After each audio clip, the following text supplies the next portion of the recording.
Hello and welcome back, my dear students, to your English class. I wish you be fine and healthy. Today we are going to study a new lesson.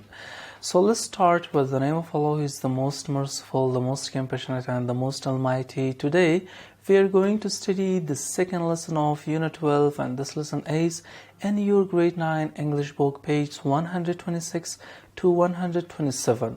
So open your books, turn to page 126. Let's start and finish this second lesson of Unit 12. Friends, کوونکو تاسو ټول ته ښه راغلاست. وایم هیله مند یم چې ټول مهام راته ښه واوسئ. د نن ورځې لوست یو نوی لوست دی. پیل یې د سکتن تعالی په نامه باندې د تل په څیر باندې کوو. هغه لوی دی، بښونکی دی، مهربانه دی. او د نن ورځې لوست مهام د دولسم څپرکی دوهم لوست دی. دغه لوست تاسو د نهم ټولګي د انګلیسي د مضمون 126 نه تر 128 پاڼه کې دی. تاسو کتابونه راخلاص کړئ. 126 پاڼه راواړوئ. راځئ چې دغه لوست پیل کو، پای ته یې ورسوو. But before to start our today's lecture, the second lesson of Unit 12, let's have a short look to the previous lecture, which was Unit 12, Lesson 1. There we have studied about 5 sections.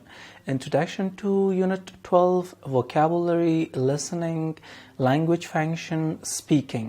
And at the end you had a homework, so I wish you did your homework. ګرانو زده کوونکو، تیر لوسته هم چې مخکې له دې نه چې دوهم لوست د دولسم څپرکي ولولو، تیر لوست ته هم یوه کتنه کوو. په تیر لوست کې چې لومړی لوست د دولسم څپرکي و، موږ 15 برخې د لوستلو لپاره درلودلې. له دولسم څپرکي سره پیژندګلوي موږ ترلاسه کړه چې دغه څپرکی چې نن دوم لوست لولو ریویژن دی، مرور دی او تکرار دی. وکابولري مو هم د لومړي لوست په لومړۍ برخه کې ولوسته. لسننګ برخه مو هم درلودله، د اوریدلو یا هم د غوږ نیولو. لانګویج فانکشن د ژبې کړنه یا هم کارکرد مو ولوسته. سپیکینګ سیکشن مو هم درلوده، د غږیدلو برخه، او په پای کې مو کورنۍ دنده درلودله. نو هیله مند یم چې هغه مو هم ترسره کړې وي. So now let's start the second lesson of Unit 12, and this lesson is in your Grade 9 English book, page 126. So here we have 3 sections to study about them. At the first, conversation, speaking, reading. And at the end, you have a homework. Your homework is important. You should do your homework. ګرانو زده کوونکو، راځئ چې د نن ورځې لوست پیل کړو. د نن ورځې لوست مو د دولسم څپرکي دوهم لوست دی. په دغه لوست کې چې دغه لوست تاسو د نهم ټولګي د انګلیسي د مضمون 126 پاڼه کې دی، 3 برخې د لوستلو لپاره لرو. په پیل کې کنورسیشن برخه ده، خبرې اترې یا هم محاورې برخه. دوهمه برخه مو سپیکینګ برخه ده، خبرې کول یا هم غږیدلو برخه. بیا د لوستلو برخه هم تاسو لرئ، ریډینګ. او په پای کې کورنۍ دنده لرئ. کورنۍ دنده مهمه ده، باید هم ترسره کړئ. زموږ د ملاتړ لپاره د بیګم اکاډمیک چینل له ځان سره سبسکرایب کړئ. بیا د شرنګنۍ تڼۍ کېکاږئ ترڅو زموږ ټولو درسي ویډیوګانو ته لاسرسی ولرئ او له هغو څخه برخمن شئ. So let's start our today's lecture by the first title, which is conversation. Here, Ramesh is telling Yama about the fire. Complete the following conversation with your partner and then practice it. ګرانو زده کوونکو، د محاورې په برخه کې تاسو ته ویلي چې رمیش یما ته د اور په اړه وایي. تاسو دغه خبرې اترې یا دغه محاوره بشپړه کړئ او له خپل پارتنر سره یې بشپړه کړئ او بیا یې تمرین کړئ. نو لکه څنګه چې پوهیږئ ګرانو زده کوونکو، دولسم څپرکی ستاسو ریویژن دی، مرور دی، تکرار دی. اکټیویټیانې دي دلته، فعالیتونه دي چې د هغه لوستونو، د هغه درسونو چې موږ په تیرو 3 څپرکو کې لوستلي دي، د هغوی تکرار دی بیرته دلته. ډیره برخه تاسو پورې تړاو لري، کمه برخه زه تاسو ته کاروم، لارښوونې زه تاسو ته کوم. نو ډیره برخه تاسو باید کار کوئ. دلته دغه محاوره هم چې ده د رامش او د یما ترمنځ ده، څو جملې زه تاسو ته کاروم، بیا پاتې برخه تاسو بشپړه کړئ ترڅو هغه کوم درسونه مو چې لوستلي دي په دغه لوست کې خپل ځان پرې وازمایئ. رامش او یما ترمنځ خبرې اترې شوي دي. په پیل کې رامش وایي Do you know what happened? آیا ته پوهیږې چې څه راپېښ شول یا څه پېښ شوي دي؟ بیا یما وایي نو، بیا سپیس دی، خانه خالی ده. نو په خانه خالی کې باید څه شی راشي؟ هغه وایي پوهیږي چې څه پېښ شوي دي. یما وایي نه، بیا خانه خالی ده. بیا خانه خالی کې سره راځي what was the matter. نه موضوع سوا، خبره سوا، پیښه سوا. So let's go forward. Here Ramesh is answering there was a big fire across the street. وای هلته یو غټ یعنی ډیر اور لګېدلی و سړک نه هغه غاړه. دا د رامش پوښتنه ده د یما په ځواب کې چې یما ورته وایي څه خبره وه، څه راپېښ شوي ول.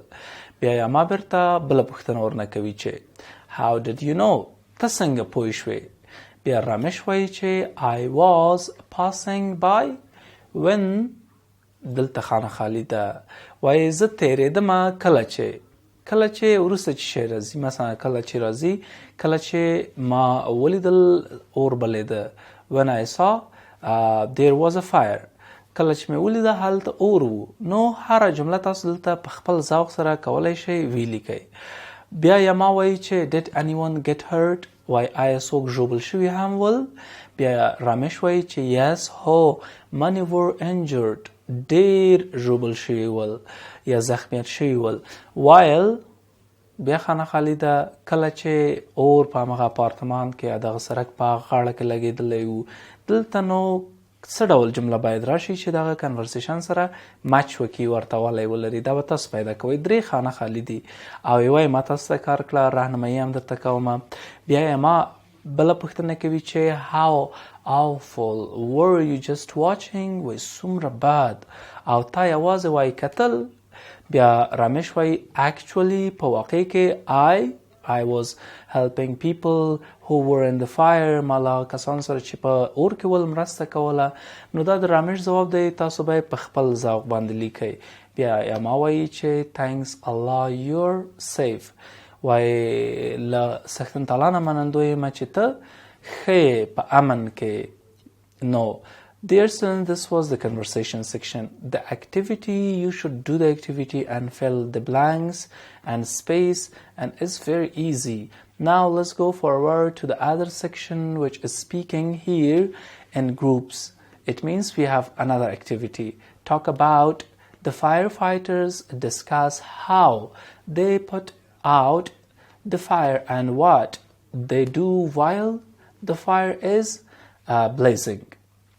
ګرانو زده کوونکو دلته تاسو ته ویلي چې په ډله کې یعنی ګروپي کار دی، گروهي کار دی، ډله ییز کار دی. تاسو ته ویلي چې وغږیږئ د اور وژونکو په اړه. فایر فایټرز اور وژونکي، هغه کسان چې اتفاقي کار کوي اور وژونکي دي. تاسو وایي د اور وژونکو په اړه وغږیږئ. ډسکس بیا وایي بحث وکئ how they put out the fire، څه ډول دغه اور ګلوي یا خاموشوي. and what they do while the fire is blazing، او دوی څه ترسره کوي کله چې اور لګېدلی وي، بل شوی وي. نو دا اکټیویټي ده، دا فعالیت دی، تاسو یې ترسره کوئ په ډله کې. که ډله کې نه یئ او لرې یئ له ډلې نه، ټولګي نه لرې یئ، نو تاسو به دغلته ځواب ورکوئ. د فایر فایټر د اور وژونکي په اړه به غږیږئ او بیا به یوه څو کلمې لیکئ، یوه څو جملې به په یوه ورقه کې لیکئ. دا چې څه ډول اور وژونکي اور مړ کوي او دا چې کله چې حتی دغه اور بل وي، اور لمبې کوي، نو دوی څه ډول دغه اور ګلوي. تاسو به دلته بحث کوئ. اول غوره به دا وي چې په ډله کې وي، که په ډله کې نه وي نو تاسو یې ولیکئ. ښه ارون جان یوه پوښتنه راخلو، بیا ځو مخکې. مهرباني وکړه. ښوونکیه بلیزنګ څه معنا لري؟